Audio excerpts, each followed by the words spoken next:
One morning in November 2018, around November 2018, I remember sitting at the edge of my bed and having this intense feeling of apathy towards my work. Not just my job, but towards my entire career.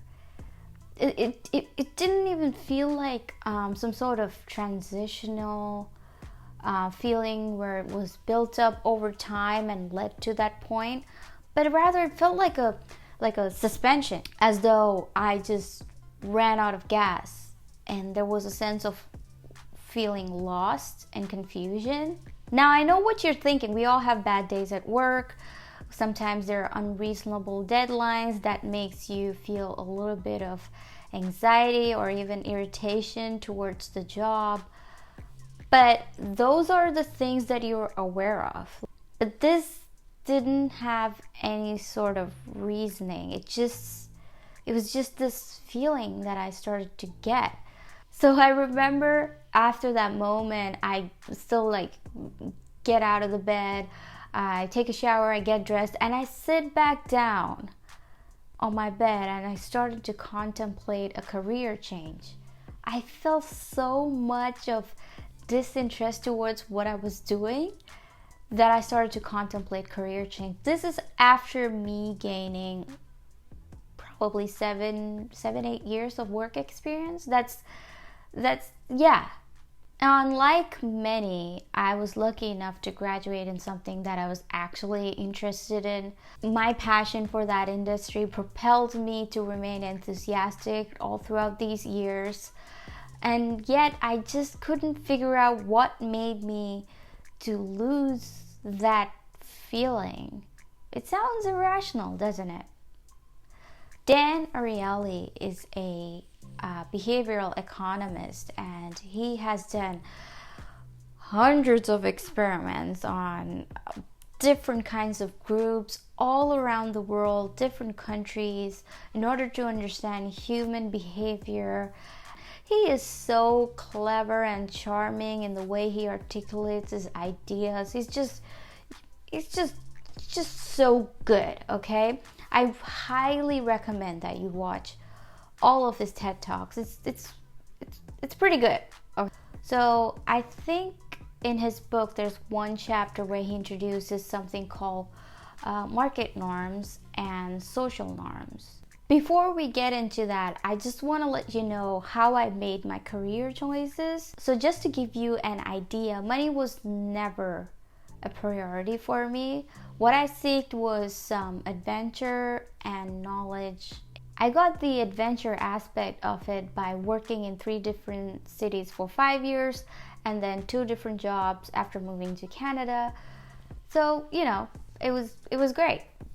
I moved to different cities, it's a new job, I meet new people, and that was kind of fulfilling. And then when it comes to the knowledge aspect of it, I would choose a company that is in the growth trajectory rather than a already established one, because that way you get to learn what goes behind in building a business. So it was all great. It was great. I can't complain. I don't know. It was overall a great journey. Anyway, going back to the day I was feeling awful, this lack of interest made me to take a break for the first time in my career. So I accepted a dull-witted job that didn't require a lot of my attention or didn't have any sort of pressure of deadlines. This pushed me to do some soul searching. I did some research and I would ask myself all these questions like, why did I feel that way? What made me to lose it? Okay, if I decide to do something new and move on with that, would I feel the same way again? Is this what they call burned out?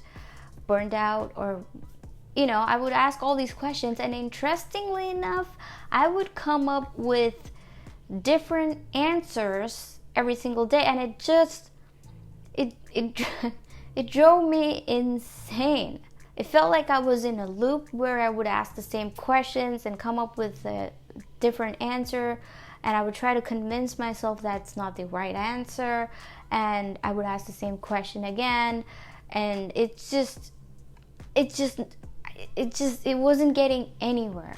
Then Ariely had a deeper understanding of what motivates us and unmotivates us to work. And so going back to the market norms and social norms that I was talking about, he gives a simple example. Say there's someone who needs help in changing their car tire. So he's like, hey, do you mind helping me changing my tire? And you'd be like, sure, yeah, why not? Like, you would just, go and help them out for free. I mean, because there are some social benefits to it. But let's say the same person is like, hey, do you mind changing the car tire for like $5? I'll pay you $5. Now, this is so offensive. Objectively speaking, $5 is better than nothing, right? So you should be like, oh, this choice is better than nothing.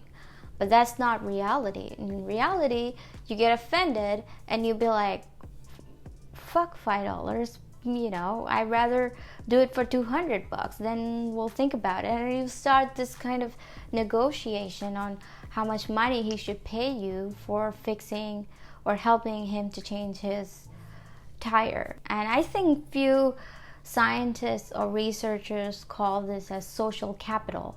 In another example, he explains about a game.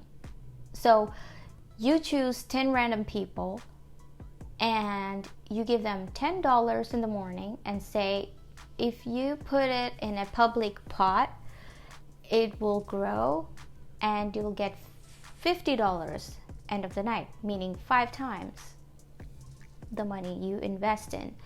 All the 10 people wake up in the morning, they get $10, they all put in the money, $500 divided by 10, each get 50. The next day, one asshole decides not to put the money but get the benefits at the end of the day because it's a mutual pot. So the next day, $90 into 5, $450 divided by 10, everyone gets $45. So clearly one of them has $55 because he didn't invest the $10 that in the morning, so he has $10 plus he got 45, which means he has 55 fucking dollars. This made everybody not to invest the next day. So the pot was empty. The next day, the mutual fund, public pot, whatever he called it as, is empty. This made me realize something. There are some business owners who don't care about the relationship between the team members and only care about what's in the public pot. So what happens is the contributor becomes a competitor. Now there's a competition on who invests how much. Everyone is trying to invest little but get back more. So it kind of becomes this crazy, toxic environment.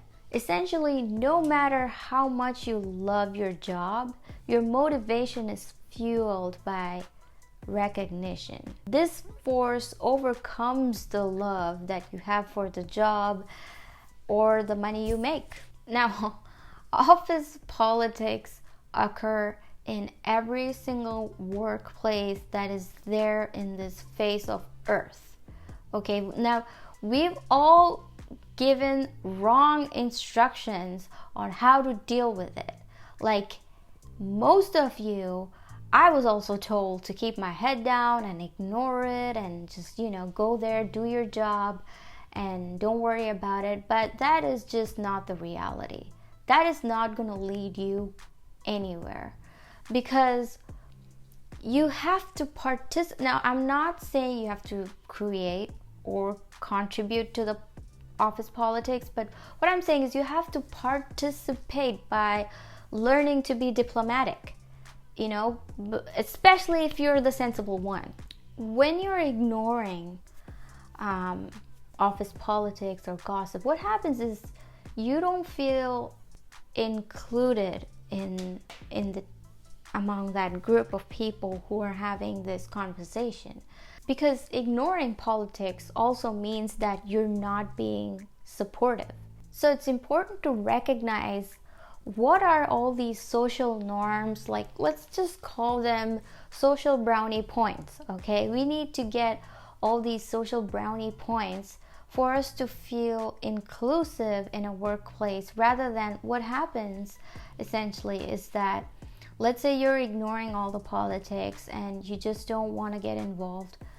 So you get excluded from that group of people, and then you're focusing on your work. You love your job. You absolutely love your job, but nobody's going to recognize the good work you're doing. And then you start to ask questions, then why am I going to this job? Why am I working there? Your answer would be, well, they pay me pretty good for money, and I love the job. I like the job that I'm doing. And yet, that is just not enough for you to feel that sense of fulfillment. Anyway, all of these made me realize that I have to consider such factors that fall under social realm when I'm considering a quote-unquote dream job. But turns out, the pin factory example by Adam Smith had the answer to my question of why I lost my passion for the job or the work that I have been doing for years. In his example, there are several steps in making a pin. So step 1, 2, 3, 4, you have to follow all these kind of, let's say 14, random number, 14 steps to make a pin. So when one single person is involved in all these steps and you create that product, you have a sense of accomplishment and ownership towards that product. So you feel proud about it.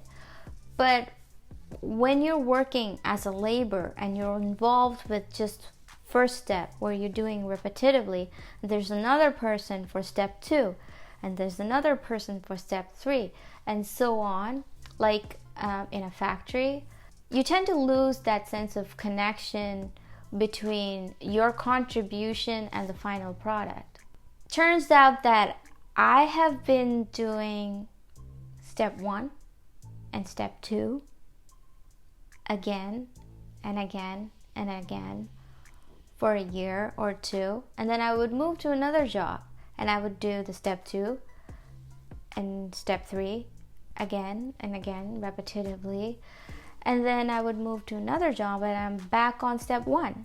So what happened is, even though I love making a pin, I love the product, but me doing just a part of that whole process and feeling that I am contributing something to the thing or the company that I love, it's just not enough, because you lose that connection or the sense of feeling proud or feeling ownership towards the accomplishments that has been made by the company. So basically what I'm trying to say is that Dan Ariely has helped me with my soul searching process. Like a lot. And by asking the right questions, you tend to have more probability of getting the right answers.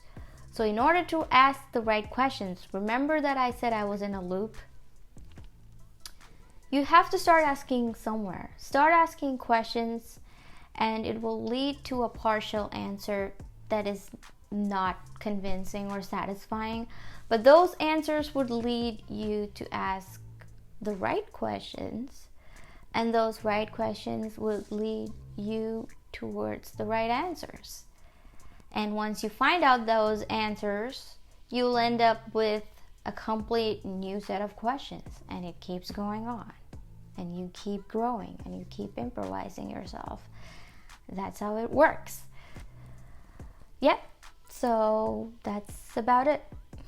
All right, see you soon.